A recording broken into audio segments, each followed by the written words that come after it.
Language ഒരു വലിയ ഫാക്ടറാണ്. നമ്മള് വിചാരിക്കണ പോലെ നമ്മൾ വിചാരിക്കും അങ്ങനെയാണ് ഇങ്ങനെയാണെന്നൊക്കെ തോന്നും. പക്ഷെ ലാംഗ്വേജ് ഒരു വലിയ ഫാക്ടർ തന്നെയാണ്. അവന് ഇവിടെ വരാനായിട്ട് ഐഡി കൊടുക്കണ്ടോ? ഒരിക്കലും വരണ്ടെന്ന് പറഞ്ഞിട്ടുണ്ട്.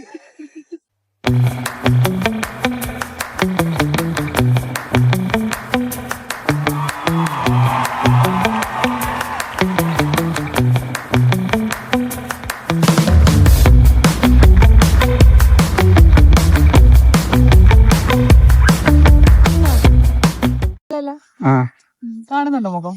ഇന്ന് എന്റെ തല കാണുമോ എന്നുള്ളതാണ്. നമ്മുടെ കൂടെ 2 പേര് കൂടുതൽ. കുഴപ്പമില്ല. ഒന്ന് അലീഷ, ലെന. 2 പേരും ഇവിടെ പഠിക്കുകയാണല്ലേ? ലെനയുടെ പഠിത്തം കഴിഞ്ഞു തോന്നുന്നു. ലെന എന്താ പഠിച്ചിരുന്ന ഇവിടെ? ഞാന് masters in criminology and social policy Strathclyde യൂണിവേഴ്സിറ്റിയിൽ. താനോ? ഞാന് യൂണിവേഴ്സിറ്റി ഓഫ് പബ്ലിക് ഹെൽത്ത് പഠിക്കുന്ന, master of public health UWS Hamlet. ഇത് രണ്ട് യൂണിവേഴ്സിറ്റിയാണ്. അതെ, ഞാൻ സ്ട്രാത്ലൈഡ്. ഇവിടാണ് സ്ട്രാത്ലൈഡ്, ഇവിടെ തന്നെയാണ്. അതെ, നെക്രോപോളിസിനടുത്ത സ്ട്രാത്ലൈഡ്. നെക്രോപോളിസ്, നല്ല പേര് അല്ലേ? വല്യമ്മമാര് പോന്ന് ഇപ്പൊ നേരിട്ട് അടക്കേണ്ടി വരുമെന്ന് എനിക്ക് തോന്നുന്നു. പുള്ളിക്കാർക്ക് പോയി ചടന്ന് കിടാന്നറിയില്ല. ഞാൻ ചോദിക്കട്ടെ, അലീഷ എന്ത് കഴിഞ്ഞാണ് വന്നത് ഇവിടെ പഠിക്കാനായിട്ട്? ഞാന് നാട്ടില് BSc ഒപ്റ്റോമെട്രിസ്റ്റ് ആയിരുന്നു. കണ്ണിന്റെ. അത് 4 വർഷത്തെ കോഴ്സാണ്. 3 വർഷം തിയറി, 4ാമത്തെ വർഷം പ്രാക്ടിക്കല്, ഇന്റേൺഷിപ്പ് പോലെ. അത് കഴിഞ്ഞിട്ട് പിന്നെ 2 വർഷം ഞാൻ വർക്ക് ചെയ്തായിരുന്നു. അത് കഴിഞ്ഞിട്ട് ഞാനിവിടെ മാസ്റ്റർ ഓഫ് പബ്ലിക് ഹെൽത്ത്. അപ്പൊ അവിടെ ഡിഗ്രി കഴിഞ്ഞ് 2 വർഷം വർക്ക് കഴിഞ്ഞു. ഇവിടെ എന്താണ് പഠിക്കുന്നത്? ഇവിടെ പബ്ലിക് ഹെൽത്ത്. അതിന്റെ കണ്ടിന്യൂവേഷൻ ആണോ? അല്ലല്ല, ഇത് ഡിഫറെന്റ് കോഴ്സാണ്. എന്റെന്ന് വെച്ചാൽ കണ്ണിന്റെ. പക്ഷെ ഈ ഞാൻ എടുത്തേക്കുന്ന കോഴ്സ് എന്ന് പറഞ്ഞാല് പബ്ലിക് ഹെൽത്ത്, ലൈക്ക് ഈ മെഡിക്കൽ ഫീൽഡ് ആണ്. ജനറിക് ആണ്. അത് നമ്മള് ഹോസ്പിറ്റലിൽ നമ്മള് ഈ എന്താ പറയാ, മെഡിക്കൽ ഫീൽഡിൽ നമ്മള് ഒരു പാർട്ടായിട്ട് വർക്ക് ചെയ്യും. കാരണം എന്റെ ബാക്ക്ഗ്രൗണ്ട് മെഡിക്കൽ ഫീൽഡ് ആയതുകൊണ്ട് ഞാൻ ചൂസ് ചെയ്തതാ ഈ കോഴ്സ്. ഞാൻ ചോദിക്കട്ടെ, അപ്പൊ ഒരു ചോദ്യം അങ്കിളിന് മനസ്സിൽ പലപ്പോഴും വരാറുണ്ട്. ഇപ്പൊ ഒരുപാട് പേര് UK വരുന്നുണ്ട്. നിങ്ങൾ അവിടെ പഠിച്ച കോഴ്സ് തന്നെയാണോ നിങ്ങൾക്ക് അതിന്റെ കണ്ടിന്യൂവേഷൻ സെലക്ട് ചെയ്യാൻ പറ്റുന്നുണ്ടോ? അതോ നിങ്ങള് കിട്ടിയ കോഴ്സ് അനുസരിച്ച് നിങ്ങൾ അഡാപ്റ്റ് ചെയ്ത് ഇങ്ങോട്ട് വരിക എന്നുള്ളതാണ് നിങ്ങളുടെ ഓപ്ഷൻ? ഫസ്റ്റ് എയിം അതോ പഠിക്കാം കണ്ടിന്യൂ ചെയ്യുക എന്നുള്ളതാണ് നിങ്ങളുടെ എയിം? കുറച്ച് ടഫ് ക്വസ്റ്റ്യൻ ആണ് എനിക്കറിയാം, ഡയറക്റ്റ് ആയി പോയി. എന്നാലും 2 ടൈപ്പിൽ വരുന്ന ആൾക്കാരുണ്ട്. അപ്പൊ ഞാനും അലീഷ എന്റെ റൂമിൽ തന്നെ ആയതുകൊണ്ട് ഞങ്ങൾക്ക് 2 പേർക്കും പേഴ്സണലി ഞങ്ങൾ 2 മാസ്റ്റേഴ്സും കൂടെ വേണം എന്നുള്ള. ഇപ്പൊ ഞാനും ബാച്ചിലേഴ്സ് ഇൻ ഫോറൻസിക് സയൻസ് നാട്ടിൽ ചെയ്തതാണ്, കോയമ്പത്തൂരാണ് ഞാൻ പഠിച്ചത്. സോ എനിക്ക് മാസ്റ്റേഴ്സും വേണം. അത് കഴിഞ്ഞ് എനിക്ക് അതിന്റെ ഫീൽഡിൽ തന്നെ ജോബ് നോക്കാൻ കാര്യങ്ങൾക്കൊക്കെയാണ്. സോ എന്നെ സംബന്ധിച്ച് മാസ്റ്റേഴ്സും വേണം എനിക്ക്. പിന്നെ ഇവിടെ സെറ്റിൽ എന്ന് പറയുന്നില്ല, ജോബ് ഓപ്പർച്യൂണിറ്റീസ് കിട്ടിയാൽ അതുമായിട്ട് മുന്നോട്ട് പോകും എന്നുള്ളൊരു ഇതിലാണ് ഞാൻ വന്നത്. അലീഷ അങ്ങനെ തന്നെയാണ്, മാസ്റ്റേഴ്സും വേണം അവർക്ക് നല്ലൊരു ജോബിലേക്ക് കടക്കണമെന്ന. പക്ഷെ അങ്കിള് ചോദിച്ച പോലെ തന്നെ ഇങ്ങോട്ട് കയറി വരാൻ വേണ്ടി മാത്രം കോഴ്സ് എടുത്ത് വരുന്നവരുണ്ട്. അവരപ്പം കെയർ ചെയ്യുന്നില്ല അവരെന്താണ് ഡിഗ്രി ചെയ്തത്, അല്ലെ സെയിം ഫീൽഡ് തന്നെ ആണോ, കോഴ്സിനെ പറ്റി ബോധോടാകാതെ വരുന്നവരും ഉണ്ട്. അത് ഡിപ്പെൻസ്. ലൈക്ക് ഇവിടെ വന്ന് സെറ്റിൽ ആകാനായിട്ട് വരുന്നവര് ആൾക്കാർ പലവിധമാണല്ലോ. ഫാമിലി ഫീൽ ചെയ്തിട്ടുണ്ട് എന്തുകൊണ്ടാണ് നമ്മുടെ നാട്ടിൽ നിന്ന് പിള്ളേര് ഇത്ര പെരുത്ത് പുറത്തേക്ക് പോകണമെന്ന് ആഗ്രഹം കാണിക്കാൻ കാരണം എന്താ? നിങ്ങൾക്ക് ഫീൽ ചെയ്തിട്ടുണ്ട്? എന്താണ്? നമ്മുടെ നാട്ടിൽ ജോലിക്ക് നല്ല സാലറി ഒന്നും കിട്ടുന്നില്ല. പിന്നെയല്ല, നമ്മള് നന്നായിട്ട് ഹാർഡ് വർക്ക് ചെയ്താലും നമുക്ക് അതിന്റെ രീതിയിലുള്ള ഒരു ഇൻകം നമുക്ക് കിട്ടില്ല. കാരണം ഇപ്പം ഫോർ എക്സാമ്പിൾ, ഇപ്പം നമ്മളിപ്പോ ഒരു മാസം വർക്ക് ചെയ്യുകയാണെങ്കിൽ സ്റ്റാർട്ടിങ് സാലറി ആയിട്ട് ഒരു ഒപ്റ്റോമെട്രിസ്റ്റിനൊക്കെ കിട്ടുന്നെന്ന് വെച്ചാല് 5,000 റുപ്പീസോ നാട്ടില്? അത് കഴിഞ്ഞിട്ടാണ് പിന്നെ 10 ആകും, പിന്നെ 12 ആവും. പിന്നെ നമുക്ക് അത്യാവശ്യം നല്ല രീതിയിലുള്ള എക്സ്പീരിയൻസ് വേണം കിട്ടാൻ വേണ്ടിയിട്ട്. പക്ഷെ അതൊക്കെ കൊണ്ട് നോക്കിയാൽ ഇപ്പം നമുക്ക് അവിടെ നിലവില് അങ്ങനെ നമുക്ക് സെറ്റിൽ ആവേണ്ട ഒരു എമൗണ്ട് നമുക്ക് കിട്ടില്ല എത്ര ഹാർഡ് വർക്ക് ചെയ്താലും. പക്ഷെ നമ്മള് അത്രയും പഠിച്ചിട്ട് നമ്മള് ഇങ്ങനെ വർക്ക് ചെയ്യുമ്പോൾ നമുക്ക് ആ സാലറി കിട്ടാണ്ടാകുമ്പോഴുള്ള ആ ഒരു സംഭവം നമുക്കത് പറഞ്ഞാൽ മനസ്സിലാവില്ല. അതുകൊണ്ടാണ് എല്ലാവരും പിന്നെ ഇപ്പൊ കുറെ ആൾക്കാർക്ക് കുറെ ഡ്രീംസ് ഉണ്ടാവുമല്ലോ, വീട് പണിയണം, അത് ചെയ്യണം, ഇത് ചെയ്യണം എന്നൊക്കെ. അപ്പം അവസാനം ഇവിടെ ഒരു പെർ അവർ കിട്ടുന്ന പൈസ നമുക്ക് അവിടെ ഒരു മന്ത കിട്ടുന്നത്. ശരിയാണ്. ഇപ്പൊ ഏത് ജോബാണേലും അതിന് അതിൻ്റെതായിട്ടുള്ള വാല്യൂ ഉണ്ട്. അപ്പം വിസ ഒരു ഇമ്പോർട്ടന്റ് ആണെങ്കിലും ഇവിടെ ഏത് ജോബ് ആണെങ്കിലും പെർ അവർ ആണ് പേയ്മെന്റ്. സോ അതെന്ന് പറയുമ്പോൾ ഇപ്പൊ നമ്മൾക്ക് 1 വീക്ക് ഇന്ന സാലറി 1 മന്ത് മേടിക്കുന്നവരാണ്. മേ ബി അവര് മാസ്റ്റേഴ്സ് ഉള്ളവരായിരിക്കും, MBA പഠിച്ചിട്ട് ഇറങ്ങിയവരായിരിക്കും. സോ ഇവിടെ ഒരാഴ്ച കിട്ടുന്നതാണ് നമ്മുടെ നാട്ടിൽ 1 മാസം മേടിക്കുന്നത്. പിന്നെ ഈ പറഞ്ഞ പോലെ ഇവിടെ കുറച്ചും കൂടെ PR-ന് കുറച്ചും കൂടെ ഇയേഴ്സ് കൂടുതലാണ്. 5 ഇയേഴ്സ് പ്ലസ് എന്തോ വേണം. കാനഡയിലോട്ടൊക്കെ കുറെ പേര് പോകുന്നത് ഇയേഴ്സ് കൊണ്ടൊക്കെ പെട്ടെന്ന് കിട്ടും. അതുകൊണ്ടൊക്കെയാണ് കുട്ടികൾ കൂടുതലായിട്ട്. പലിശ പറഞ്ഞത് ഒരു ഇതാണ്, സാലറി വളരെ കുറവാണ്. എത്ര എഡ്യൂക്കേറ്റഡ് ആണെന്ന് പറഞ്ഞാലും നമുക്ക് അതനുസരിച്ചുള്ള സാലറിയോ അല്ലെങ്കിൽ നമ്മുടെ ജോലിയുടെ ഒരു വാല്യൂ കിട്ടുന്നില്ല. എന്നാ ഉണ്ട്, ഗവൺമെന്റിൽ കയറി മെച്ചപ്പെടുന്നവരും ഉണ്ട്.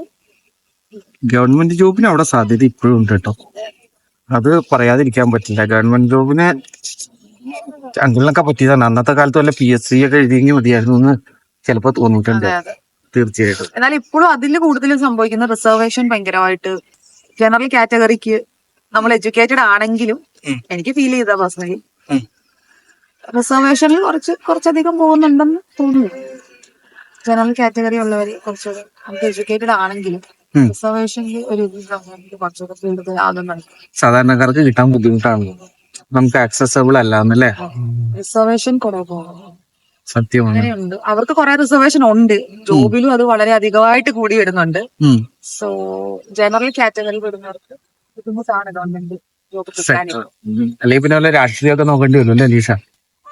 നമുക്കില്ലാത്തോണ്ട്. പിന്നെ വേറൊരു കാര്യം ഞാൻ അതുകൂടി ചോദിക്കാണ്, എന്തുമാത്രം കോസ്റ്റ് വന്ന് കോഴ്സുകൾക്കൊക്കെ നിങ്ങൾക്ക് വരുന്നുണ്ട്? നിങ്ങളുടെ ചുമലിൽ വരുന്ന ബേർഡൻ എത്രമാത്രം ഉണ്ട് എന്നൊരു ഐഡിയ? എനിക്ക് 17,400 പൗണ്ടാണ്, പൗണ്ട്, ഏറെക്കുറെ 18 lakhs rupees. ഓക്കെ, 4 ലക്ഷം എനിക്ക് 4,000 പൗണ്ട് സ്കോളർഷിപ്പ് ഉണ്ടായിരുന്നു. 4,000 പൗണ്ട്. അപ്പൊ 14,000 അടുത്ത് അല്ലെങ്കിൽ 13,000 അടുത്ത് എന്നാലും കടമാണ്. അതെ അതെ. ഓക്കെ, എന്നെ സംബന്ധിച്ച് വീട്ടില് ഇത്രയും എമൗണ്ട് പെട്ടെന്ന് എടുക്കാനില്ല. സോ സ്റ്റുഡന്റ് ലോൺ എടുത്തു. ഈ സ്റ്റുഡന്റ് ലോണിന്റെ പരിപാടി എത്ര നാള് നമുക്ക് സമയം കിട്ടും തിരിച്ചടയ്ക്കാനായിട്ട്? ഇപ്പൊ എന്റെ ബാങ്കിൽ പറയണത് 1.5 years. ഇതിന് ശേഷം EMI അടച്ചോണം. EMI എമൗണ്ട് 1.5 വർഷം കഴിയുമ്പോഴത്തേക്കും. സ്റ്റുഡന്റ് ലോൺ ആയതുകൊണ്ട്. അപ്പൊ തന്റെ കോഴ്സ് എത്ര നാളാണ് ഇവിടെ പഠിക്കുന്നത്? 1 year മാസ്റ്റേഴ്സ്. അപ്പൊ 6 മാസം കൂടി നമുക്കൊരു ഫ്രീ പീരീഡ് തരുമോ? കോഴ്സ് കഴിഞ്ഞാല് അതെ, കോഴ്സ് കഴിഞ്ഞ് 6 months ആണ് അവരാകെ തരുന്നത്. ഇത് നമ്മളിപ്പോ പറയുന്ന ക്രിമിനോളജി താൻ പഠിച്ചത്. Criminology and social service. Okay, ആദ്യം ഇയാളുടെ തന്നെ ചോദിച്ചു കഴിഞ്ഞിട്ട് അലീസയിലേക്ക് വരാം. ഞാൻ ചോദിക്കട്ടെ, അപ്പൊ ഇവിടെ അതിനുള്ള സാധ്യത എങ്ങനെയാണ്? ഇത്ര നാൾ 1 വർഷമായി, എത്ര നാളായി? 1 വർഷം. 1 വർഷമായി. സാധ്യത എങ്ങനെയാണ്? സാധ്യത നമ്മൾ പഠിച്ച തൊഴിൽ, പഠിച്ച സബ്ജക്ട്. അതെ, അത് കൂടുതലും ഞാൻ കണ്ടത് ഗവൺമെന്റ് സെക്ടറിൽ എന്ന് എനിക്ക് പേഴ്സണലി തോന്നുന്നു. സോഷ്യൽ പോളിസി ഉള്ളത് കൊണ്ട് മേ ബി വല്ല സോളിസിറ്റേഴ്സിന്റെ പ്രൈവറ്റ് എനിക്ക് അതിനെപ്പറ്റി കൂടുതൽ ഐഡിയ ഇല്ല. പക്ഷെ ഞാൻ കുറച്ച് നോക്കിയതിൽ ഈ പോലീസ് പ്രൊബേഷൻ സർവീസിലൊക്കെ കണ്ടിട്ടുണ്ട്. പക്ഷെ ഈ പറഞ്ഞ പോലെ തന്നെ UK എക്സ്പീരിയൻസ് ആണ് കൂടുതൽ ചോദിക്കുന്നുണ്ട്. അല്ല, UK-ല് 3 years എങ്കിലും അറ്റ്ലീസ്റ്റ് റെസിഡന്റ് ആയിരിക്കണം. അറ്റ്ലീസ്റ്റ് നമ്മളവിടെ സ്റ്റേ ചെയ്തിരിക്കണം. എനിക്ക് പെട്ടെന്ന് ഇപ്പൊ അങ്ങനെയുള്ള റിക്വയർമെന്റ്സ് ചോദിക്കും. അത് വളരെ വളരെ സേഫ്റ്റി ആയിട്ടൊരു സെക്ടറാണ്. എനിക്ക് തോന്നുന്നുള്ള ഫോറിനേഴ്സിനെ അവർ പെട്ടെന്ന് കയറ്റുന്നു. നാഷണാലിറ്റി ചിലപ്പോൾ വേണ്ടി വരുമായിരിക്കും ആ കാര്യത്തിനൊക്കെ അതിലേക്ക് കയറാനായിട്ട്. സോ എന്തെങ്കിലും ഇന്റേൺഷിപ്പോ വോളണ്ടിയറിംഗ് ടൈപ്പ് ഒക്കെ ആയിട്ട് ബേസിക് ആയിട്ട് എക്സ്പീരിയൻസ് ആക്കാൻ എന്നുള്ളൊരു മൈൻഡുണ്ട് എന്റെ അടുത്ത്. എന്നിട്ട് അപ്ലൈ ചെയ്യാം. അപ്ലൈ ചെയ്യാൻ ശ്രമിച്ചു തുടങ്ങിയിട്ടില്ല ഇതുവരെയായിട്ട്? ഇല്ല, ഇപ്പം സംഭവം എന്താന്ന് വെച്ചാൽ ഞാൻ ഇവരെ പാർട്ട് ടൈം തന്നെ കണ്ടിന്യൂ ചെയ്യുക. അതായത് വിസ ഫസ്റ്റ് ഫിക്സ് ചെയ്യണം. സ്റ്റുഡന്റ് വിസ മെയില് തീരുക. അപ്പൊ എനിക്ക് പോസ്റ്റ് സ്റ്റഡി വിസ എടുക്കണം. അത് സ്റ്റേ ബാക്ക് 2 years എടുക്കണം. ഓക്കെ, അപ്പൊ സ്റ്റേ ബാക്ക് എടുക്കാം, അല്ലെങ്കിൽ സ്റ്റുഡന്റ് നേരിട്ട് വർക്ക് പെർമിറ്റിലേക്ക് പോവാം, കയറാൻ പറ്റും. അപ്പൊ അതിന് എന്തൊക്കെ പോസിബിലിറ്റീസ് ആണ് നിലവിൽ UK-യിലുള്ള? ഏതൊക്കെ പ്രൊഫഷനിലാണ് വിസ കൊടുക്കണ തന്റെ അഭിപ്രായത്തിൽ? എന്റെ അഭിപ്രായത്തിലോ NHS കൊടുക്കും. പക്ഷെ ഡിപ്പെൻസ് കൂടുതൽ മെഡിക്കലാണ് അവർ ഹയർ ചെയ്യുന്നത്. ഇപ്പൊ എന്നെ സംബന്ധിച്ച് എനിക്ക് സാധ്യതയില്ല. നേഴ്സ് അല്ല, നേഴ്സ് അല്ല, അല്ല പിന്നെ അഡ്മിൻ ജോബ് എന്തെങ്കിലും അതൊക്കെ അറിയില്ല. ഇപ്പഴാണെ അവര് ആകാശത്തിന്റെ മുകളിലേക്ക് അതിന്റെ ലിമിറ്റ്, സാലറി ലിമിറ്റ് കയറ്റി വെച്ചു. അതെ. ഓക്കെ, അപ്പൊ അങ്ങനെയുള്ള വിഷയങ്ങളുണ്ട്. ഇപ്പൊ തൽക്കാലം എന്തിലേക്കാണ് കയറാൻ ഉദ്ദേശിക്കുന്നത്? തൽക്കാലം ആദ്യം ഞാൻ ഓർത്തു കെയർ ജോബാ ചെയ്യുന്നത്. സോ എന്റെ ഹോമില് ഫസ്റ്റ് ഓഫ് ഓൾ അവര് കൊടുക്കുന്നില്ല സ്പോൺസർഷിപ്പ്. ആദ്യം ഞാൻ ഓർത്തു ചീപ്പ്, അതായത് നമുക്ക് എമൗണ്ട് കുറവില് 5 years അല്ല 3 yearsലേക്ക് അവര് വിസ നമുക്ക് തരും. പെട്ടെന്ന് തരുന്ന ഒരു സെക്ടർ കെയർ ഫീൽഡ് ആണ്. ആദ്യം ഞാൻ അങ്ങനെ ഓർത്തു. ഇപ്പം എന്റെ അവിടെ കൊടുക്കുന്നില്ലേലും വേറെ കെയർ ഹോം ട്രൈ ചെയ്യാം എന്ന് ഓർത്തു. പിന്നെ ആദ്യമൊക്കെ അതിന് ശ്രമിച്ചു. ചില ഹോമുകൾ ഞാൻ ചോദിക്കും, ഇന്റർവ്യൂവിന് വിളിക്കുമ്പോൾ ഇത് ചെയ്യുന്നില്ല, പ്രൊവൈഡ് ചെയ്യുന്നില്ല. ഇതുവരെ എനിക്ക് എത്തിപ്പെടാൻ പറ്റിയില്ല. പിന്നെ പിന്നെ ഞാൻ ഓർത്തു പോസ്റ്റ് സ്റ്റഡി തന്നെ പോയിട്ട് 2 years ട്രൈ ചെയ്യാം, എന്റെ ജോബ് എന്തെങ്കിലും കിട്ടുമോ എന്നുള്ള രീതിയിൽ. കാര്യം കെയർ ഫീൽഡിൽ വന്ന് ഇതിനു വേണ്ടിയിട്ടല്ലല്ലോ ഇത്രയും ലോണും കോഴ്സും ഒക്കെ പഠിച്ചത്. അതാണ് ഞാൻ ചോദിക്കാനൊരു അടുത്ത ചോദ്യം. ഇപ്പൊ താൻ സെക്കൻഡ് ഗ്രൂപ്പ് ഒക്കെ എടുത്തായിരിക്കും പഠിച്ചത്? അതെ, ഞാൻ സയൻസാണ് പഠിച്ചത്. +2 സയൻസ് പഠിച്ചു, എല്ലാം പഠിച്ചു. അന്ന് താൻ കണ്ട സ്വപ്നമാണ് ഇവിടെ വന്ന് പോകാനുള്ള അവസാനിക്കണേ? ഇപ്പൊ സ്റ്റിൽ അല്ല, ഒരിക്കലും അല്ല. അപ്പൊ നമ്മൾ അന്നത്തെ കാലത്ത് നമ്മള് സയൻസ് ഒക്കെ എടുത്ത് പഠിക്കുമ്പോ നമ്മൾ ഒരു എന്തെങ്കിലും നല്ല പ്രൊഫഷൻ, നല്ല രീതിയൊക്കെയാണ് നമ്മുടെ മനസ്സിൽ കാണുന്നത്. ഇവൻ നഴ്സിംഗിന് പോകത്തില്ലെന്ന് പറഞ്ഞ ഒരാളാണ് ഞാൻ. എനിക്ക് ഇഷ്ടമല്ലായിരുന്നു ആ പ്രൊഫഷൻ. എന്റെ മമ്മി നേഴ്സാണ്. അപ്പൊ വീട്ടിലും വലിയ താല്പര്യം ഇല്ലായിരുന്നു. എന്നെ ഫോഴ്സ് ചെയ്തിട്ടില്ല. ഞാൻ അതുകൊണ്ട് ഫോറൻസിക് സയൻസ് എടുത്ത് പഠിച്ചു. എന്നിട്ട് UK എന്ന് പറഞ്ഞൊരു സ്വപ്നം വന്ന് നമ്മളെ കൊണ്ട് എത്തിച്ചത് കഴിഞ്ഞപ്പോ അതിലേക്ക് വന്നാണ് പെട്ടത്. ഓക്കെ, അല്ല അത് കുഴപ്പമില്ല. അത് പിന്നെ നമ്മള് അഡാപ്റ്റ് ചെയ്യാനുള്ള ഒരു സിറ്റുവേഷനായിട്ട് അഡാപ്റ്റ് ചെയ്യാൻ എന്താ പറയാ, പാർട്ട് ടൈം ആണ് ഞങ്ങൾ ഇപ്പോഴും. പക്ഷെ അതിലോട്ട് അഡാപ്റ്റ് ആകാതിരിക്കാൻ ശ്രമിക്കുന്നുണ്ട്. അതായത് ഇപ്പൊ കോഴ്സ് ഇപ്പൊ ഫിനിഷ് ചെയ്തേ ഉള്ളൂ. ഇപ്പോഴും ഞാൻ പാർട്ട് ടൈം ആണ്. നിങ്ങൾ അവിടെ നിന്ന കാലഘട്ടത്തില് ഇത് തന്നെ ഒന്ന് അലീസനോടും ചോദിച്ചിട്ട് പോട്ടെ. അലീസ ഏറെക്കുറെ കഥകളൊക്കെ ഇങ്ങനെ തന്നെ ആയിരിക്കും എന്ന് എനിക്ക് തോന്നുന്നു അല്ലെ? വലിയ വ്യത്യാസങ്ങളൊന്നും വരാൻ വഴിയില്ല. അവിടെ വെച്ച് നമ്മള് UK പോകണമെന്നാണല്ലോ നിങ്ങളുടെ ആദ്യത്തെ പുറത്തോക്കുള്ള ട്രിപ്പാണ്. നിങ്ങളെ ഇത് മോട്ടിവേറ്റ് ചെയ്ത ഫാക്ടറുകൾ എന്തൊക്കെയാണ്? സോഷ്യൽ മീഡിയ ആണോ, അല്ലെങ്കിൽ ഇൻസ്റ്റയാണോ? അങ്ങനെ എന്തെങ്കിലും കാര്യങ്ങളൊക്കെ കേട്ടാണ് UK ഒന്ന് ട്രൈ ചെയ്ത് നോക്കാം എന്നുള്ള രീതിയിൽ ഏത് പ്ലാറ്റ്ഫോമാണ് നിങ്ങളെ മോട്ടിവേറ്റ് ചെയ്ത് കൂടുതലായിട്ടും? എനിക്ക് പ്ലാറ്റ്ഫോം എനിക്ക് അങ്ങനെ മോട്ടിവേറ്റ് ചെയ്തില്ല. കാരണം എനിക്ക് ചെറുപ്പത്തിലെ തന്നെ ഇങ്ങനെ അബ്രോഡ് പഠിക്കണം എന്നുള്ളൊരു ആഗ്രഹമുണ്ട്. അപ്പം ഞാനിങ്ങനെ പറയുമ്പം എനിക്ക് ദൂരെ ഇങ്ങനെ വിടാനായിട്ട് പാരന്റ്സ് കുറച്ച് ഇതായത് കൊണ്ട് ഞാൻ പിന്നെ അങ്ങനെ മൈൻഡ് ആക്കിയില്ല. പിന്നെ പ്രായം കൂടും തോറും എനിക്ക് ആഗ്രഹം ഇങ്ങനെ വന്നു തുടങ്ങി. പിന്നെ എന്റെ ഫ്രണ്ട്സ് ഒക്കെ ആണെങ്കിലും ഇങ്ങനെ പോന്നു. പിന്നെ എനിക്ക് കൂടുതൽ ആഗ്രഹം തോന്നിയെന്ന് വെച്ചാല് ഞാൻ വർക്ക് ചെയ്ത സമയത്ത് എനിക്ക് കിട്ടുന്ന ഒരു സാലറിയും ഞാൻ ഹാർഡ് വർക്ക് ചെയ്യുന്നൊക്കെ വെച്ച് നോക്കുമ്പം എന്റെ പ്രായക്കാര്, അതും താഴ്ന്നവര്, കുറച്ചും കൂടെ പ്രായം കുറഞ്ഞവര് അതിൽ കൂടുതൽ എമൗണ്ട് പുറത്തു പോയി അവര് ഹാർഡ് വർക്ക് ഒക്കെ ചെയ്ത് ഉണ്ടാക്കുന്നു, അവര് വീട് വെക്കുന്നു. അങ്ങനെയൊക്കെ കണ്ടപ്പോ ഉണ്ട്. എനിക്ക് ഒരുപാട് ഫ്രണ്ട്സ് ഉണ്ട്. ഞാനിങ്ങനെ IELTS ഒക്കെ പഠിക്കുമ്പം ഒരുപാട് ഫ്രണ്ട്സ് ഉണ്ട്. സ്റ്റിൽ ഞാൻ IELTS പഠിക്കുമ്പോ ആണെങ്കിലും അവർ IELTS പഠിച്ച് കഴിഞ്ഞ് അവര് പുറത്തു പോയി, അവർ വീടൊക്കെ പണിതിട്ട് ഞാൻ IELTS തന്നെ ഇങ്ങനെ നിൽക്കുമായിരുന്നു. കാരണം എനിക്കൊരു അങ്ങോട്ട് പോണ്ടേന്നുള്ള ആ ഒരു കൺഫ്യൂഷനിലായിരുന്നു. അങ്ങനെയുള്ളൊരു മോട്ടിവേഷൻ. നല്ല അഭിപ്രായമാണ് പറഞ്ഞു പുറത്ത്. അതൊക്കെ ഓക്കെ ആയിരുന്നു. പക്ഷെ ഞാൻ ഇങ്ങോട്ട് വരാൻ പോയ ടൈമിലാണ് ഈ റൂൾസും സംഭവങ്ങളൊക്കെ കയറി വന്നത്. എല്ലാം മാറ്റി മറിഞ്ഞത്. സെറ്റിൽമെന്റ്, ഡിപെൻഡൻസ്, ലൈക്ക് ഒരു ഫ്യൂച്ചർ സെറ്റിൽമെന്റിന് ഇപ്പോ UK ഓക്കെ അല്ല. അപ്പൊ തനിക്ക് UK സ്വപ്നം വരാൻ കാരണം എന്താണ്? എനിക്ക് ആക്ച്വലി ഞാൻ കാനഡ ആയിരുന്നു ഫസ്റ്റ് എന്റെ പ്രിഫറൻസ്. സോ ഞാൻ ഡിഗ്രി കഴിഞ്ഞു ഡയറക്റ്റ് ഇങ്ങോട്ട് വരുമായിരുന്നു. എന്റെ PSC കഴിഞ്ഞു. ഞാൻ അപ്പൊ തന്നെ IELTS എഴുതി പുറത്തോട്ട് വരാനുള്ള ഇതൊക്കെ നോക്കി. അപ്പൊ ആദ്യം കാനഡ ആയിരുന്നു ഞാൻ നോക്കിയത്. പിന്നെ അവിടെ 2 ഫാക്ടറാണ്. ഒന്ന് PG ഡിപ്ലോമ, അതായത് അവിടെ 3 years, ഞാൻ 3 years ആണ് ഫോറൻസിക് സയൻസിൽ ഡിഗ്രി ചെയ്തത്. സോ 3 years ഡിഗ്രി നാട്ടിൽ ചെയ്തവർക്ക് അവിടെ PG ഡിപ്ലോമ എടുക്കാനേ പറ്റൂ, മാസ്റ്റേഴ്സ് കിട്ടില്ല. അപ്പം അതൊരു ഫാക്ടറായിരുന്നു പിന്നെ ഒന്ന് പുറകിലോട്ട് വരാൻ. പിന്നെ ആ ഒരു ടൈമിലാണ് കുറച്ച് ഇഷ്യൂ, കാനഡയിലെ ഒരു ഇഷ്യൂ ഉണ്ടായിരുന്നല്ലോ, അതെ പഞ്ചാബീസ്. അപ്പം ഓട്ടോമാറ്റിക്കലി ഇന്ത്യൻ സ്റ്റുഡൻസ് ഒരുപാട് പേര് അവിടെ ജോബ്ലെസ് ആയിട്ട് നിൽക്കുന്നുണ്ട് എന്നൊക്കെ കുറെ ഇഷ്യൂസ് ഒക്കെ ഇട്ട്. അപ്പം എന്തായാലും എബ്രോഡ് പോകണം. അതിനുവേണ്ടി ഇറങ്ങി തിരിച്ചു. പിന്നെ നേരെ അത് UK ഡൈവേർട്ട് ചെയ്തു. അങ്ങനെയാണ് UK എത്തിപ്പെട്ടത് അല്ലേ? എന്നെ സംബന്ധിച്ച് അന്നേരത്തേന് ഞങ്ങളുടെ ഓൾറെഡി മാറി, അതായത് സ്പോർട്സിനെ കൊണ്ടുവരാൻ, സ്റ്റുഡൻസിന് സ്പോർട്സിനെ കൊണ്ടുവരാൻ പറ്റില്ല എന്നുള്ള ഇതൊക്കെ വന്നു. എന്നെ സംബന്ധിച്ച് ഞാൻ ഡിഗ്രി കഴിഞ്ഞ് നിൽക്കുന്ന ഒരാളാണ്. അപ്പം പെട്ടെന്ന് സെറ്റിൽമെന്റിന്റെ ഒരു ആവശ്യം എനിക്ക് അങ്ങനെ ആവശ്യമില്ല. അതായത് സ്പോർട്സുമായിട്ട് വരേണ്ട ഒരു ആവശ്യം ഇല്ലാത്തതുകൊണ്ട് പേരൻസ് കുഴപ്പമില്ല, നീ ആദ്യം പോ എന്നുള്ള ഇതില് വിട്ടു. അതായത് ഇത് കോളേജ് കൊടുത്തപ്പോൾ ഓഫർ ലെറ്റർ കിട്ടി. ഏജൻസി ത്രൂ ആണോ രണ്ടുപേരും? അതെ അതെ. അവർക്കൊക്കെ പൈസ കൊടുക്കേണ്ടി വന്നു? അവര് ഇവിടെ നിന്ന് വാങ്ങിക്കുന്നുണ്ട്, യൂണിവേഴ്സിറ്റി ന്യായമായ കമ്മീഷൻ അവർ ഇവിടെ നിന്ന് വാങ്ങിക്കുന്നുണ്ട്. അപ്പൊ നിങ്ങളുടെ നിന്ന് വാങ്ങിക്കേണ്ട കാര്യം അവർക്കില്ല, ഇന്നതെന്ന് പറഞ്ഞു മേടിച്ചിട്ടില്ല. അതിന്റെ ആവശ്യമില്ല, അതുകൊണ്ടാണ് അവർക്ക് അതിന്റെ കാര്യമില്ല. പിന്നെ ഞാൻ ചോദിക്കട്ടെ, പിന്നെ അതൊക്കെ അവിടെ നിന്നു, ഇവിടെ വന്നു. ഇവിടെ വന്നു കഴിഞ്ഞപ്പോ കണ്ട കാര്യങ്ങൾ എങ്ങനെയാണ്? ആദ്യത്തെ ഒരു മാസമൊക്കെ കഴിഞ്ഞപ്പോ എങ്ങനെ ഉണ്ടായിരുന്നു കാര്യങ്ങള്? വീട് കിട്ടാനുള്ള ബുദ്ധിമുട്ട്? UK പ്രാക്ടിക്കലി വീട് ഇല്ലാന്ന് എനിക്ക് തോന്നി കിട്ടാനായിട്ട് അല്ലേ? വീട് ഹണ്ട് ചെയ്യണമെങ്കിൽ വാടക, ഭയങ്കര വാടക, നമുക്ക് റീച്ചബിൾ അല്ലാത്ത വാടകയാണ്. നമ്മള് സിറ്റി സെന്റർ പോലുള്ള സ്ഥലങ്ങളിലേക്ക് നോക്കിയാൽ നല്ല റെന്റ് ആയിരിക്കും. നമ്മള് റെന്റ് കുറഞ്ഞു നോക്കുമ്പോ നമ്മുടെ യൂണിവേഴ്സിറ്റിയും അല്ലെ കെയർ ഹോമും അല്ലെ എന്താണോ ജോബ് ചെയ്യുന്നത് അങ്ങോട്ട് ട്രാൻസ്പോർട്ടേഷൻ ഒപ്പം. അതെ, നിങ്ങൾക്ക് ലൈസൻസ് ഇല്ലാത്തതാണ് വേറൊരു വിഷയം. അതെ അതെ. അപ്പൊ നമ്മൾ ടിക്കറ്റിന് അത്രയും പൈസ മുടക്കും. ലൈസൻസ് വളരെ ഇമ്പോർട്ടന്റ് ആണ് കേട്ടോ, അത് എടുത്തേ തീരൂ. എങ്ങനെയെങ്കിലും ഒക്കെ എത്രയും പെട്ടെന്ന് ലൈസൻസ്, അതിനും ചെലവാണ്. അവിടെയാണ് വേറൊരു വിഷയം വന്നത്. അപ്പൊ ഇത് പഠിത്തം കഴിഞ്ഞ് ഇവിടെ നിക്കാൻ തന്നെയാണോ പരിപാടി? ഇപ്പൊ ലെനയുടെ കാര്യത്തിൽ പറഞ്ഞു, ലെന നിക്കണം, ഇവിടെ പേപ്പർ എടുക്കണം എന്നുള്ള കാര്യത്തിലാണ്. വേറെ വല്ല ഓപ്ഷനുകൾ നിങ്ങൾക്ക് ഉണ്ടോ? വേറെ വല്ല രാജ്യത്തേക്ക് പഠിത്തം കഴിഞ്ഞാൽ പോകാനായിട്ട് അങ്ങനെ എന്തെങ്കിലും ഓപ്ഷനുകൾ ഉണ്ടോ? ഇന്ത്യ ഡെഫിനറ്റ്ലി ഇല്ലാന്ന് എനിക്ക് തോന്നണേ. ഇന്ത്യയുടെ സീൻ ഓരോ ദിവസം കഴിയുന്നവരും അത് ചിറ്റിപ്പായിട്ട് വന്നുകൊണ്ടിരിക്കുകയാണ്. അപ്പൊ വേറെ ഏതെങ്കിലും രാജ്യങ്ങൾ ശ്രമിക്കുന്നുണ്ടോ?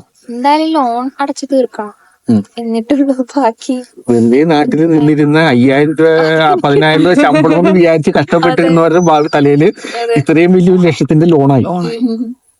അപ്പൊ പിന്നെ ഇനി വെള്ളത്തിലേക്ക് ഇറങ്ങി കഴിഞ്ഞാൽ പിന്നെ നമുക്ക് എന്തായാലും നനഞ്ഞു കുളിച്ചിട്ട് കയറാൻ അറിയില്ല. ഇവിടെ ബാക്കിയുള്ള സ്റ്റുഡൻസ് കമ്മ്യൂണിറ്റി ഒക്കെ എങ്ങനെയാ? വളരെ ഹെൽപ്ഫുൾ ആണോ അവര്? കുഴപ്പമില്ല, അത്യാവശ്യം കാര്യങ്ങൾക്കൊക്കെ നമ്മള് ഹെൽപ്പ് ചെയ്യും. പക്ഷെ നമ്മള് തന്നെ ഇറങ്ങി ചെല്ലണം. ഇപ്പൊ ഇൻ കേസ് നമുക്കിപ്പോ ഒരു വന്ന ആൾക്കാർക്കാണെങ്കിൽ നമുക്ക് ഒരു സ്ഥലത്ത് നമുക്ക് ജോലി കിട്ടണമെങ്കിൽ നമ്മള് ഇപ്പൊ ഓൺലൈൻ ത്രൂ അപ്ലൈ ചെയ്താൽ ഓക്കെ ആണെന്ന് പറയും. പക്ഷെ നമ്മള് ഇറങ്ങി തന്നെ ചെല്ലണം എല്ലായിടത്തും. ഞങ്ങൾ വന്ന ടൈമിലാണെങ്കിൽ ഞങ്ങൾക്ക് കുറച്ചും കൂടെ നേരത്തെ കിട്ടിയായിരുന്നു. കാരണം ഞങ്ങൾ വന്നപ്പോ തൊട്ടേ അപ്ലൈ ചെയ്യാൻ തുടങ്ങിയതാ. എല്ലാം ഇന്ത്യയിൽ വരുന്നത് എല്ലാം നമുക്ക് റിജക്ഷൻ ആയിരുന്നു.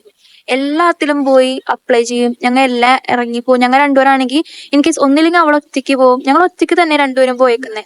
ഇറങ്ങി തന്നെ ചെല്ലും. ചിലപ്പോ അവിടെ ഉണ്ടാവില്ല. എല്ലാത്തിനും പോയി. കേരള മാത്രമല്ല, ഞങ്ങൾ എല്ലായിടത്തും പോയി. ഒരു സൂപ്പർ മാർക്കറ്റിൽ വരെ പോയി ഞങ്ങൾ. കാരണം ഇറങ്ങി ചെന്നാലേ നമുക്ക് കിട്ടുള്ളൂ. ആരും ഡിപ്പെൻഡും ചെയ്യരുത്. ഇപ്പം അത് മെയിൻ കുറെ എക്സ്പീരിയൻസ്. പിന്നെ വേറെ ഇവിടെ ആരും നമുക്ക് എല്ലാവരും നമ്മളെ പോലെ സിറ്റുവേഷനിലുള്ളവരാണ്. അവരും നമ്മളെ പോലെ കൈകാലിട്ട് അടിക്കണവരാണ് കൂടുതൽ. ഇവിടെ നിലവിലുള്ള പഴയ ആൾക്കാർ ആരെങ്കിലും ഹെൽപ്പ് ചെയ്യാൻ സന്നദ്ധരായിട്ട് ആരെങ്കിലും ഒക്കെ ഉണ്ടായിരുന്നു? പരിചയപ്പെട്ടവരിലോ എവിടെയെങ്കിലും ഒക്കെ കടകളിലോ കാര്യങ്ങളിലോ ജോലിക്ക് സഹായിക്കാനോ ആരെങ്കിലും ഒക്കെ പഴയ ആൾക്കാർ നിങ്ങൾക്ക് മുമ്പ് വന്നിട്ടുള്ള ആരെങ്കിലും ഉണ്ടായിരുന്നു? UK താമസിക്കുന്നവര്? ഞങ്ങൾ വന്ന സമയത്ത് ഞങ്ങൾ നിൽക്കുന്ന സ്ഥലത്തുള്ള അവര് ഞങ്ങളെ ഹെൽപ്പ് ചെയ്തായിരുന്നു. അങ്ങനെ ഒരുപാട് കെയർ ഹോമുകളുടെ കാര്യങ്ങൾ പറഞ്ഞു. പിന്നെ ഞങ്ങൾക്ക് ഓരോ കാര്യങ്ങൾ കാണിച്ചു തരലും, പിന്നെ ഞങ്ങൾക്ക് എങ്ങനെയാണ് ഇപ്പൊ ബസ് ആക്സസ് ചെയ്യുക, അത് എങ്ങനെയാണ്, അങ്ങനത്തെ എല്ലാ കാര്യങ്ങൾക്കും അവരുടെ വീട്ടിൽ വാടകയ്ക്ക് നിന്നിരുന്നുണ്ട്. അതായത് ഞങ്ങൾ രണ്ടുപേരും നാട്ടിൽ നിന്ന് അവരുടെ വീട്ടിലെ അക്കോമഡേഷൻ സെറ്റ് ആക്കിയിട്ടാണ് വന്നത്. അപ്പൊ അവരുടെ വീടെന്ന് പറയുന്നില്ല, അവരും റെന്റഡ് ആണ്. അവര് വീടെടുത്തിട്ട് നമ്മളെ ഹയർ ചെയ്യണ ടൈപ്പ്. അപ്പം അവിടുത്തെ ആളും കെയർ ഹോം അവർക്ക് 1.5 വർഷം എന്തോ ആയി ഓൾറെഡി ഇവിടെ. സോ അവർക്ക് എല്ലാത്തിനും പറ്റി ഒരു ഐഡിയ ഉണ്ട്. സോ കെയർ ഹോമിന്റെ പേരുകളും. UK എല്ലാവരും കെയർ ഹോം ആണോ സ്റ്റുഡൻസ്? വേറെ എന്തെങ്കിലും പണി ചെയ്യുന്ന പിള്ളേരെ കണ്ടിട്ടുണ്ടോ? ഉണ്ട്. ഈ KFC മക്കിയിലൊക്കെ പോലെ വെയർ ഹൗസ് ചെയ്യുന്നവരുണ്ട്. കുറച്ച് ആൺപിള്ളേരൊക്കെ ഉണ്ട്, കുറച്ച് പേരുണ്ട്. അത് കുറച്ചും കൂടെ ഗേൾസും ഉണ്ട് കേട്ടോ. ഗേൾസും ചെയ്യുന്നുണ്ട്. ആമസോണിലൊക്കെ ചെയ്യുന്നവരുണ്ടോ? എന്റെ യൂണിവേഴ്സിറ്റിയിൽ മിടുക്കികളാണല്ലോ. റോസ് പക്ഷെ കുറച്ചും കൂടെ മെഷീൻ പോലെ വർക്ക് ചെയ്യണമെന്നാ പറയുന്നത് ഓരോരുത്തര്. ബുദ്ധിമുട്ടാണ്. അതെ അതെ പിന്നെ റെസ്റ്റോറന്റുകൾ കുറയ്ക്കണം ഞങ്ങൾ കണ്ടിട്ടുണ്ട്, ഇഷ്ടം പോലെ പേരെ കണ്ടിട്ടുണ്ട്. ഹാർഡ് വർക്ക് ആണ് ഹാർഡ് വർക്കാണ്. അതെ അതെ ഹാർഡ് വർക്ക് ആണ്. ഇല്ലെന്നല്ല, ഞങ്ങൾക്ക് രണ്ടുപേർക്കും പക്ഷെ ഒരു മാസം കറക്റ്റ് ഒരു മാസം കഴിഞ്ഞപ്പോ തന്നെ ഞങ്ങൾക്ക് രണ്ടുപേർക്കും 2 ഹോമിലും, അതായത് എന്റെ വേറെ ഹോമും ഇവളുടെ വേറെ ഹോമും രണ്ടിടത്തും ഞങ്ങൾ കേറി. അതെ, നിങ്ങൾ പ്രതീക്ഷിച്ച വർക്കായിരുന്നു അവിടെ ചെന്നപ്പോ? ഒട്ടുമല്ല. ഭീകരമാണോ? അങ്ങനല്ല, നമുക്ക് പറ്റും, പക്ഷെ നമ്മള് എക്സ്പെക്ട് ചെയ്യുന്ന പോലെ അല്ല അവിടെ. നമ്മള് നോക്കുക, അവരുടെ പേഴ്സണൽ കാര്യങ്ങളൊക്കെ, പേഴ്സണൽ ഹൈജീൻ സംഭവങ്ങളൊക്കെ നോക്കുക അതുപോലെ. അപ്പൊ നമ്മള് ആദ്യമായിട്ടാണ് നമ്മൾ ഇങ്ങനെ ചെയ്യുന്നത്, സോ നമുക്കതൊരു ഫസ്റ്റ് എക്സ്പീരിയൻസ് ആയിരിക്കും. പക്ഷെ നമുക്ക് കുറെ കഴിയുമ്പോൾ നമ്മളത് യൂസ്ഡ് ആവും, പിന്നെ നമുക്ക് അവരോടുള്ള അറ്റാച്ച്മെന്റ് കൂടും. അങ്ങനെയൊക്കെ ആകുമ്പോൾ നമുക്ക് ഇഷ്ടമാവും. ആദ്യമൊക്കെ നമുക്ക് കുറച്ച് ബുദ്ധിമുട്ടുണ്ടാവും, പിന്നെ നോക്കുമ്പോ നമുക്ക് ഓക്കെ ആയിരിക്കും. നമ്മൾ ആ സാഹചര്യമായിട്ട് പൊരുത്തപ്പെട്ട് തുടങ്ങി എന്നുള്ളതാണ്. ഇവർക്ക് ഓരോ ദിവസം ഓരോ മൂഡായിരിക്കും ചെല്ലുമ്പോ. കാര്യം അറിയാലോ, ഓർമ്മക്കുറവ് ഡെമൻഷ്യൊക്കെ ഉള്ളതുകൊണ്ട്. പിന്നെ നമ്മള് യൂസ്ഡ് ആയി കഴിയുമ്പോൾ പലിശ പറഞ്ഞു. ഇപ്പൊ ഞങ്ങള് 1 year ആയി കറക്റ്റ് ജോലി. നിങ്ങൾക്ക് പഠിക്കാനായിട്ടുള്ള സമയമൊക്കെ കിട്ടാറുണ്ട് ഇതിന്റെ ഇടയ്ക്ക്, ഗ്യാപ്പിന്റെ ഇടയ്ക്ക്? ഇവിടെ പഠിത്തം എന്ന് പറയുമ്പോൾ അസൈൻമെന്റ്സ് കാര്യം നമ്മുടെ നാട്ടിലെ പോലെ കുത്തിയിരുന്നുള്ള പഠിത്തം, കുത്തിയിരുന്നുള്ള റിട്ടേൺ എക്സാം ഒന്നുമില്ല. പ്രസന്റേഷൻ പതുക്കെ സമയത്ത് കൊടുത്താൽ മതി, കൊടുക്കാനുള്ളതൊക്കെ കൊടുത്താൽ മതി. അതെ, നമ്മള് ടൈമിൽ സബ്മിറ്റ് ചെയ്യാ. പിന്നെ എനിക്കെന്ന് പറയുമ്പോൾ പ്രസന്റേഷൻ ഒക്കെ വളരെ കുറവായിരുന്നു, അങ്ങനെ ഇല്ല. ഡിസർട്ടേഷന്റെ ഒക്കെ പ്രസന്റേഷനേ ഉണ്ടായിരുന്നു, ബാക്കിയൊക്കെ അസൈൻമെന്റ് സബ്മിറ്റ് ചെയ്യാ എന്നുള്ളതില്ല. എനിക്ക് ഒരു റിട്ടേൺ എക്സാം എന്റെ ഇയറിൽ ഇല്ലായിരുന്നു. എല്ലാ അസൈൻമെന്റ് സബ്മിഷനും ഡിസർട്ടേഷനും ആയിരുന്നു. പിന്നെ വീട്ടില് കുക്കിംഗ് ഒക്കെ എങ്ങനെയായിരുന്നു? അറിയായിരുന്നു നാട്ടിൽ നിന്ന് വന്നെങ്കിൽ? ഒന്നും അറിയില്ല. എനിക്കൊന്നും അറിയത്തില്ല. എങ്ങനെയാണ് സർവൈവ്? ചായ മാത്രമേ ഞാൻ വീട്ടിലിട്ടോണ്ടിരുന്ന ആളാ. ഇപ്പൊ ഫുൾ ടൈം ബിരിയാണി ഇതൊക്കെയാണ്. ഇവിടെ കുക്കിംഗ് പഠിച്ചോ? അപ്പൊ ശരിക്കും ഞാൻ പഠിച്ചു. ഞാൻ 1 വർഷം കൊണ്ട് അത്യാവശ്യം എല്ലാ കാര്യങ്ങളും ഹാൻഡിൽ ചെയ്യാൻ പഠിച്ചു. ഓവനും മൈക്രോവേവും ഒക്കെ ഹാൻഡിൽ ചെയ്യാൻ നമ്മള് എഫിഷ്യന്റ് ആയി. പിന്നെ ഒരു കുടുംബം മുന്നോട്ട് കൊണ്ടുപോകുന്നതിന് ബുദ്ധിമുട്ടില്ലാന്ന്. കുഴപ്പമില്ല, പക്ഷെ ഇത്രയും പെട്ടെന്ന് ഞാൻ ക്യാച്ച് ചെയ്യുമെന്ന് ഞാൻ ഓർത്തില്ല. കാര്യം എനിക്ക് ബേസിക് പോലും അറിയാത്ത ആളായിരുന്നു. ഞാൻ വീട്ടിലൊന്നും ചെയ്തിട്ടില്ല. നെസസിറ്റിയാണ് നമ്മളെ കൊണ്ട് ഓരോന്നും ചെയ്യിപ്പിക്കുന്നത്. നമ്മൾ അന്വേഷിക്കണം, ഓരോ കാര്യങ്ങൾ കണ്ടെത്തണം, ഓരോ സാധനങ്ങൾ പർച്ചേസ് ചെയ്യണം. നമ്മള് സംശയം ചോദിക്കാനും ആൾക്കാരുണ്ടാവും, പക്ഷെ നമ്മൾ തന്നെ ചെയ്യേണ്ടവരല്ല. ഇവിടെ നമ്മൾ മാത്രമേ ഉള്ളൂ, വേറെ ആരുമില്ല. അപ്പൊ അതുകൊണ്ട് അത് പഠിച്ചു, കുക്കിംഗ് പഠിച്ചു. യൂട്യൂബൊക്കെ നോക്കി ഈവൻ മെഷർമെന്റ് പോലും എനിക്ക് അറിയില്ല. ആദ്യം ഞാൻ പറയണ അളവിൽ തന്നെയായിരുന്നു ഇടുന്നത്, ആ ബേസിക് ഐഡിയ ഇല്ലാത്തോണ്ട്. പക്ഷെ ഞാൻ പിന്നെ അതിന്റെ ഐഡിയകളും കാര്യങ്ങളൊക്കെ പഠിച്ചു, അത്യാവശ്യമൊക്കെ ചെയ്യും. ഇനി ഒരു ചോദ്യം കൂടി ചോദിക്കട്ടെ. ഇനി നമ്മുടെ നാട്ടിൽ നിന്ന് തയ്യാറെടുത്ത് ഇങ്ങോട്ട് വരാൻ നിൽക്കുന്ന പിള്ളേരുടെ അടുത്ത് പറയാൻ? എന്റെ ഒരു ഫ്രണ്ട് ആക്ച്വലി ഇങ്ങനെ ചോദിക്കുന്നുണ്ട്, എന്നോട് ഫോറൻസിക് സയൻസ് ചെയ്ത ആളാണ്. അവള് കഴിഞ്ഞ ദിവസം എന്നോട് ചോദിച്ചു. അവളിപ്പോ കുറെ നാളായിട്ട് ശ്രമിക്കും. അവൾ ആദ്യം ജർമ്മനി ട്രൈ ചെയ്തു, അവൾക്ക് എന്തോ ഇഷ്യൂ അല്ല, അവൾക്ക് അത് കോഴ്സ് എന്തോ കംപ്ലീറ്റ് ചെയ്യാൻ പറ്റിയില്ല ഓൺലൈനായിട്ട്. അപ്പോൾ അവള് ഇപ്പൊ UK നോക്കുന്നുണ്ട്. അപ്പോൾ എന്നോട് ചോദിക്കുക, ഈ കോഴ്സ് എടുത്ത് വരണോ ജോബായിട്ട് നോക്കണോ എന്നുള്ള രീതി ചോദിക്കുന്നുണ്ട്. ഓരോരുത്തർക്ക് ഓരോ ഫാമിലി സിറ്റുവേഷൻ ആണല്ലോ. എന്ത് പറഞ്ഞു മോളെന്ത് പറഞ്ഞു? ഞാനപ്പോ എനിക്ക് അവളെ അറിയാം. സോ അവളോട് ഞാൻ പറഞ്ഞത്, ചിലക്ക് മാസ്റ്റേഴ്സ് വേണം എന്നുണ്ടെങ്കിൽ MSc എടുക്കുക. ലൈക്ക് കോഴ്സ് എടുത്ത് തന്നെ വരിക, സ്റ്റുഡന്റ് ആയിട്ട് തന്നെ വരിക. അതല്ല കളയാൻ സമയമില്ല. അങ്ങനെയൊക്കെ ആണെങ്കിൽ ജോബിന്റെ, അതായത് നല്ല ജോബ്, ഇപ്പൊ നാട്ടിൽ നിന്ന് കെയറർമാരെ ഇങ്ങോട്ട് വിടുന്നുണ്ട്. അങ്ങനെ വരാതെ വേറെ എന്തെങ്കിലും ജോബ് ഓപ്പർച്യൂണിറ്റീസ് ഉണ്ടോ എന്ന് ഏജൻസിയായിട്ട് ചോദിക്കുക. അതെ, അതില്ലാന്ന് നമുക്കറിയാലോ. അതിനെപ്പറ്റി വെറുതെ പെൺകുച്ചിന് നമ്മള് വെറുതെ ഒരു സ്വപ്നം കൊടുക്കണ പ്രോത്സാഹനം കൊടുത്തില്ല. ഞാൻ പറഞ്ഞു ഇന്ന പോലൊക്കെയാണ് കണ്ടീഷൻ. കാര്യം എനിക്ക് വന്നപ്പോഴാണ് കറക്റ്റ്. ഈവൻ ഈ പോസ്റ്റ് സ്റ്റഡി വിസ PSW നാട്ടിൽ നിന്ന് വരുമ്പോൾ നമ്മൾ ഓർക്കുന്നത് എന്താ, 1 year കോഴ്സ് കഴിഞ്ഞാൽ നമുക്ക് സ്റ്റേ ബാക്ക് ഉറപ്പാണ് ഇവിടെ എന്നുള്ളത്. അതിന് 2ാമത് പേയ്മെന്റ് ഉണ്ടെന്ന് ഇവിടെ വന്നിട്ടാണ് ഞങ്ങൾ അറിയണേ. പിന്നെ തൊട്ടടുത്ത് തന്നെ ജോലിക്ക് കയറുന്നു, നമുക്ക് ശമ്പളം വരുന്നു, ഇതൊക്കെ നമ്മൾ തിരിച്ചടയ്ക്കുന്നു, നമ്മള് സംഗതി എല്ലാം ഓക്കെ ആണ്. അതുപോലെ എല്ലാവർക്കും ഒരുപോലെ അല്ല പാർട്ട് ടൈം കിട്ടുക. ചിലർക്ക് 2 മാസം 3 മാസം കഴിഞ്ഞിട്ട് കയറുന്നവരുണ്ട്. ഞാൻ അവളോടെല്ലാ രീതിയിലും എനിക്ക് ഞാൻ എക്സ്പീരിയൻസ് ചെയ്തതും മറ്റുള്ളവര് ഇപ്പൊ പറഞ്ഞു കേട്ടതും ഒക്കെ വെച്ച് പറഞ്ഞു. പിന്നെ അവളുടെ അപ്പൊ ഓരോരുത്തർക്ക് ഓരോ പറഞ്ഞ പോലെ ഫാമിലി ഇത് ബുദ്ധിമുട്ടും കാര്യങ്ങളൊക്കെ ഉള്ളതുകൊണ്ട് ഞാൻ അവർക്ക് ഒത്തിരി പ്രോത്സാഹനം കൊടുത്തില്ല. ലൈക്ക് എനിക്ക് അത്ര ഒരു ബെറ്റർ ആണ് എന്ന് നമ്മൾ വന്നു കഴിഞ്ഞിട്ടാണ് കുറച്ചും കൂടെ അറിഞ്ഞത്.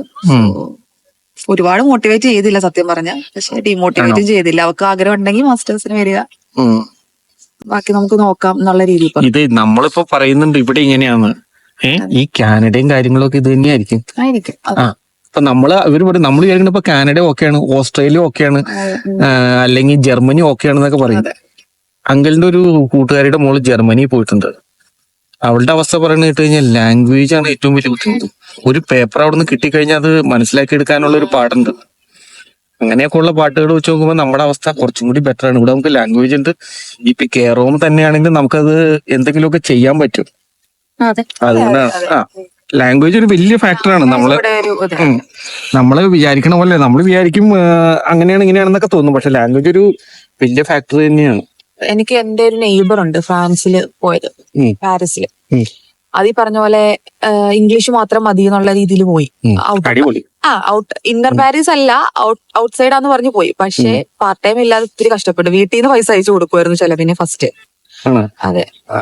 അങ്ങനെ സ്പെയിനിൽ പോയ ആളാണ് 2000 എന്റെ ആദ്യത്തില്. അവിടെ ചെന്നപ്പോ ഒരു മനുഷ്യൻ ഒരു ഇംഗ്ലീഷും പറയില്ല, ഒരു മാങ്ങാത്തൊലിയും പറയില്ല. അത് കഴിഞ്ഞ് ലാംഗ്വേജിന്റെ ക്ലാസ് എടുക്കാൻ അവിടെ വിടുകയാണ് നമ്മളെ. അപ്പൊ സ്പാനിഷാണ് പഠിപ്പിക്കുന്നത്. സ്പാനിഷ് പഠിപ്പിക്കുന്നത് ഏത് ഭാഷയിലാണ്? സ്പാനിഷില്. അപ്പൊ ഈ ഫ്രഞ്ചും അങ്ങനെ തന്നെയാണ് പഠിപ്പിക്കുള്ളൂ. ഫ്രഞ്ച് അവര് പറയണ അങ്ങനെ പഠിക്കുകയാണ് ഏറ്റവും നല്ലതെന്ന്. താങ്കൾ സ്വീഡനിൽ പോയപ്പോഴും അവിടെയും ക്ലാസ്സിൽ പോയി നിന്നിട്ടുണ്ട്. അപ്പൊ അവിടെയും അങ്ങനെ തന്നെയാണ്. സ്വീഡിഷ് പഠിപ്പിക്കുന്നത് സ്വീഡിഷിലാണ് പഠിപ്പിക്കുന്നത്. അപ്പൊ നമുക്ക് ഇവിടെ അങ്ങനെ ഒരു അഡ്വാൻറ്റേജ് എനിക്ക് കാനഡയും ഇവിടെയും ഉണ്ട്. ഓസ്ട്രേലിയൻ ആക്സെന്റ് കുറച്ചുകൂടെ പാടാണ്. IELTS പോകുമ്പോൾ പറയുന്നത് കേട്ടിട്ടുണ്ട്. എനിക്ക് അറിയില്ല സ്കോട്ടിഷ് ആക്സെന്റിന്റെ അത്രയും പാടായിരുന്നു എന്ന് എനിക്ക് തോന്നുന്നില്ല. മനസ്സിലാവാറുണ്ടോ? അല്ല മനസ്സിലാവാറുണ്ടോ? അതായത് എനിക്ക് തോന്നുന്നത് കുറച്ചും കൂടെ യൂണിവേഴ്സിറ്റി പോയവരൊക്കെ കുറച്ചും കൂടെ ഒരു ഇംഗ്ലീഷ് കുറച്ചുകൂടെ ഫ്ലുവന്റ് ആയിട്ട് പറയുന്ന പോലെ. നിങ്ങൾക്ക് ക്ലാസ്സിലൊക്കെ നല്ല ഇംഗ്ലീഷ് ആയിരിക്കും അല്ലേ? ഇപ്പൊ ഞങ്ങളുടെ ഓഫീസിൽ വന്ന് പറയുന്നത് കേട്ട് കഴിഞ്ഞാൽ അപ്പൊ ഫോണിൽ അങ്ങളുടെ ചിലപ്പോ കൂട്ടുകാരന്മാരെ കേട്ട് അവിടെ സംസാരിച്ചോണ്ട് വിചാരിക്കും. അപ്പൊ അവർ ഏത് ഭാഷയാണ് സംസാരിച്ചത്, ചൈനീസ് ആണോ എന്ന് ചോദിക്കും. അതൊരു ഇംഗ്ലീഷാണ്, ഒരു വകഭേദമാണെന്ന് ഇങ്ങനെ പറയും. അല്ല ഞാനും ഒരുപാട് പേരെ പക്ഷെ നിങ്ങൾ വന്ന കാലഘട്ടത്തിൽ ഞങ്ങളിപ്പോ ഒരു 10 കൊല്ലം മുമ്പ് കൂടെ താമസിച്ചിട്ടുണ്ട്. അന്ന് ഇത്രയൊന്നും ബുദ്ധിമുട്ടുണ്ടായിരുന്നില്ല എന്ന് എനിക്ക് തോന്നുന്നുണ്ട്. അന്ന് വീടുകളൊക്കെ ഈസി ആയിരുന്നു. ഫോർ എക്സാമ്പിൾ ഒരു ഉദാഹരണം നിങ്ങൾക്കൊരു ഇതിനു വേണ്ടി ഞങ്ങൾ പറയാം, നിങ്ങൾ തെറ്റ് പറ്റിയിട്ടുണ്ടെന്ന് എനിക്ക് തോന്നുന്നില്ല. തെറ്റ് പറ്റിയത് ഈ കാലഘട്ടം മാറിയതിന്റെ കുറച്ച് വിഷയങ്ങളാണ്. എന്നുവെച്ചാൽ ഒരു 350 രൂപ അങ്കിള് വാടക കൊടുത്തിരുന്ന ഒരു വീട് ഇപ്പൊ അങ്കിള് 265 രൂപ വാടക കൊടുത്തിരുന്ന ഒരു വീട് ഇന്ന് അങ്കിള് കൊടുക്കുന്ന 600 ചില്ലാന്ന് രൂപ. അതേ ഏരിയ തന്നെ അതിലും ചെറിയ വീട്. അപ്പൊ എന്തുമാത്രമായ ഇൻഫ്ലേഷൻ നമ്മളെ ബാധിച്ചിട്ടുണ്ടെന്ന് നോക്കണം. ടാക്സ്, എല്ലാ സാധനങ്ങളും. അപ്പൊ അങ്ങനെ വരുമ്പോ അതുപോലെ ഒരുപാട് പേര് ഇങ്ങോട്ട് വന്നിട്ടുണ്ട് ഇപ്പൊ നിലവിൽ. അപ്പൊ നമ്മള് നാട്ടിൽ നിന്ന് വന്നവര് മാത്രം, മലയാളികളൊന്നും വന്ന് ഇത്രയും പെരുത്തൊന്നും ഉണ്ടായില്ല. ഇപ്പൊ ഗ്ലാസ്ഗോ സംസാരിക്കുന്ന ഭാഷ ഏറെക്കുറെ മലയാളമായിരുന്നു എനിക്ക് തോന്നുന്നത്. നിങ്ങൾ കോളേജിലൊക്കെ പോയി കഴിഞ്ഞാൽ ഇംഗ്ലീഷുകാരുണ്ടാവും കോളേജില്. ഇംഗ്ലീഷുകാരല്ല, കൂടുതലും ഇന്ത്യക്കാര് തന്നെയാണ്. അതായത് നമ്മൾ അവിടത്തെ മിസ് ചെയ്യില്ലല്ലോ കോളേജ് യൂണിവേഴ്സിറ്റി ഒന്നും. നോർത്തിൽ പോയി പഠിച്ചൊരു യൂണിവേഴ്സിറ്റിയുടെ ലുക്ക് കിട്ടും അല്ലേ? ലണ്ടൻ പോയി കഴിഞ്ഞാൽ, ഈസ്റ്റ് ആർമി പോയി കഴിഞ്ഞാൽ നിങ്ങളായിട്ട് ലണ്ടനൊക്കെ പോയല്ലോ. ലണ്ടൻ പോയി കഴിഞ്ഞാൽ ഏറ്റവും കൂടുതൽ ശ്രദ്ധിക്കുന്നത് മൊബൈല്, ബാഗ് അടിച്ചോണ്ടോ. ഈവൻ നമ്മൾ ഇട്ടേക്കണ സ്കാർഫ് വരെ അതൊക്കെ അത് എല്ലാത്തിനും ഇരയായത് ഞാൻ. 2 ദിവസം ഞങ്ങൾ പോയുള്ളൂ. പക്ഷെ സംഭവം രണ്ട് സംഭവം കയ്യിൽ പോയി, നഷ്ടപ്പെട്ടു. അല്ല ഇങ്ങനെ ഓരോ സാധനങ്ങളൊക്കെ പോകുന്നത് നമ്മളാ യാത്രയുടെ മൂടങ്ങൾ. അതാണ് ഞങ്ങള് ഫസ്റ്റ് ഡേ ചെന്നപ്പോ തന്നെയാണ് സംഭവിക്കണത്. പിന്നെ തപ്പിയാ പോലും കിട്ടില്ല. അവിടെ ഫെസ്റ്റ് നടക്കുന്ന സമയം അപ്പൊ ഫസ്റ്റ് ടൈമിലാണ് പോയത്. ഫെസ്റ്റ് കൂടെ ആയിരുന്നു. ആ ക്രൗഡിന്റെ ഇടയ്ക്ക് നിറഞ്ഞിട്ട് കാര്യമില്ല. ഓൾറെഡി ഓഫായി. നമ്മള് ഫോണ് മിസ്സായെന്നറിഞ്ഞ് എനിക്ക് 5 minutes കഴിഞ്ഞപ്പോ ഓഫായി സംഭവം. അപ്പൊ തന്നെ ഞാൻ എടുത്തിട്ടുണ്ട്. നല്ല പ്രൊഫഷണൽ ആയിട്ടുള്ള ആൾക്കാരാണ്, നന്നായിട്ട് കാര്യങ്ങൾ കൈകാര്യം ചെയ്യാൻ അറിയാവുന്നവരാണ്. അറിയില്ല. എന്തായാലും നല്ല സ്ഥലത്താണ് ഇതൊക്കെ പോകുന്നത്. നല്ല അടിപൊളി സ്ഥലം, നല്ല കാഴ്ചയും കാര്യങ്ങളൊക്കെ, ഭംഗിയായിട്ടുള്ള സ്ഥലങ്ങളും ഒന്നും പറയാനില്ല. ഗ്ലാസ്ഗോയുടെ നല്ലൊരു വ്യൂ ഉണ്ട് ഇവിടെ. ഫുള്ള് വ്യൂ, നല്ല കാര്യങ്ങളൊക്കെ ഓക്കെയാണ്. ഇത് നിങ്ങളുടെ യൂണിവേഴ്സിറ്റി ആണെന്നുള്ളത് അല്ലേ? അത് യൂണിവേഴ്സിറ്റി ആണോ? കുറച്ച് അങ്ങോട്ടാണ്. ഇതൊക്കെ ഗവൺമെന്റിന്റെ ബിൽഡിങ്ങുകൾ അതിന്റെ തന്നെയാണെന്ന് എനിക്ക് തോന്നുന്നു അല്ലേ? ഇതെന്തോ പള്ളിയാവാം. ഇതേതോ പള്ളിയാണെന്ന് എനിക്ക് തോന്നുന്നു അല്ലേ? പള്ളിയാണ്. അപ്പൊ നിങ്ങൾ നിങ്ങളുടെ ഫ്യൂച്ചർ എങ്ങനെയാണ് കാണുന്നത്?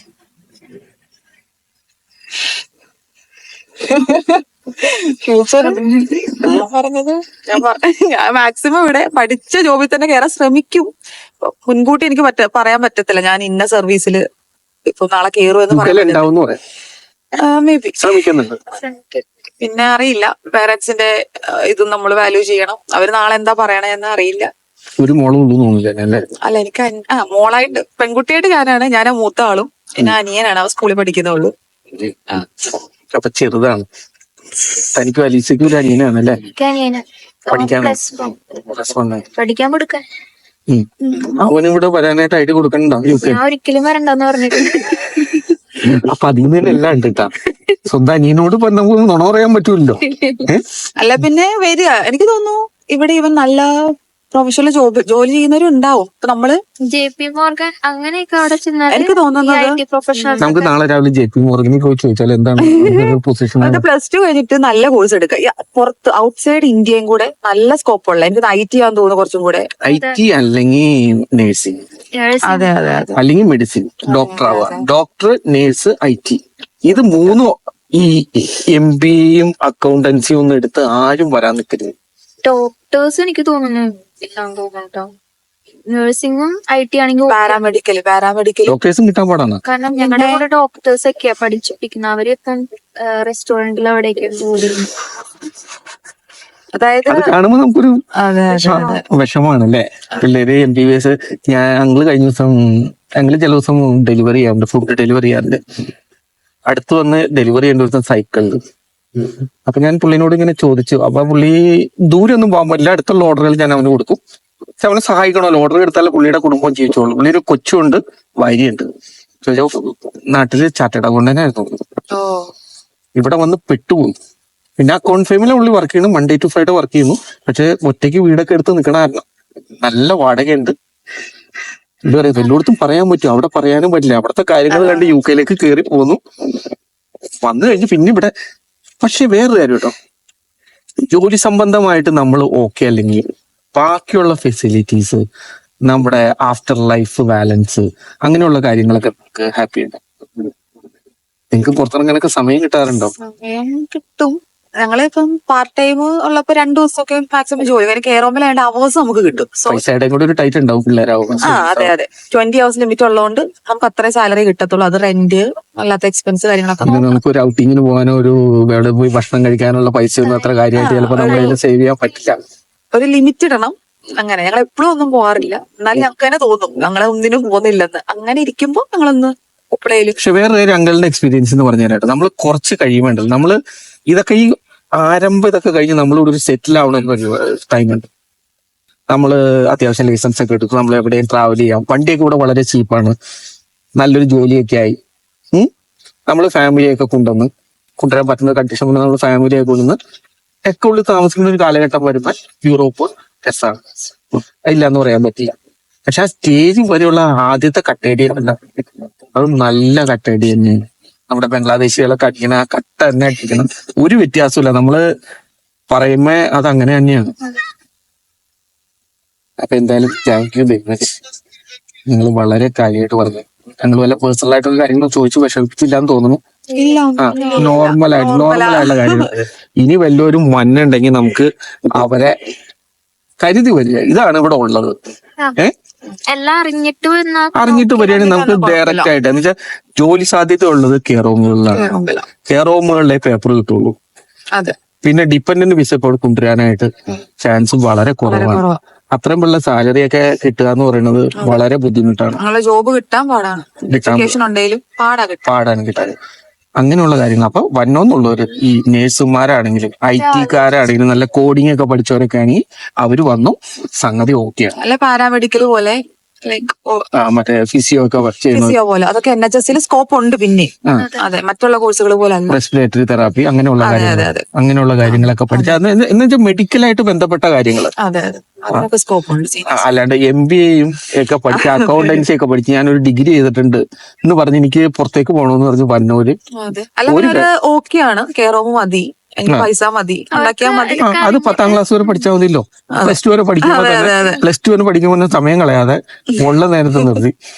പിന്നെ ഒറ്റ കാര്യം ചോദിച്ചോട്ടെ, അഡീഷണൽ ആയിട്ട് എന്തെങ്കിലുമൊക്കെ പണി ചെറിയ കാര്യങ്ങളൊക്കെ പഠിച്ചിട്ട് വന്നോടെ നമുക്ക് എഫിഷ്യന്റ് ആയിരിക്കും.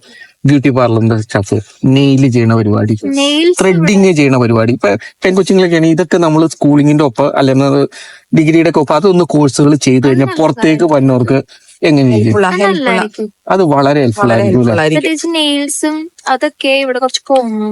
ഇവർക്ക് നെയിൽസ് എന്ന് പറഞ്ഞാൽ എനിക്ക് തോന്നുന്നു കുറച്ചും കൂടെ മുഖത്ത് മേക്കപ്പ് ഇടുന്നത് പോലെ തന്നെ ഇമ്പോർട്ടന്റ് ആണ് നെയില് നെയിൽ ചെയ്യുന്നത്. ഇവർക്ക് ബോഡി സ്ട്രക്ചർ ഒന്നും വിഷയമല്ല, ഇവർക്ക് കൈ നെയിലായിരിക്കണം, ഭംഗിയായിരിക്കണം, കാലിന്റെയും കൈയുടെയും നെയില് ഭയങ്കര ഭംഗിയായിരിക്കണം.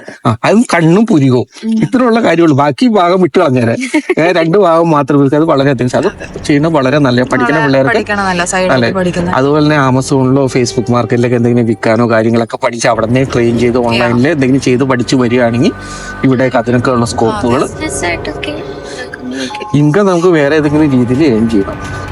അതാണ് ഇവിടെ പ്രധാനം അല്ലേ? Okay, thank you so much.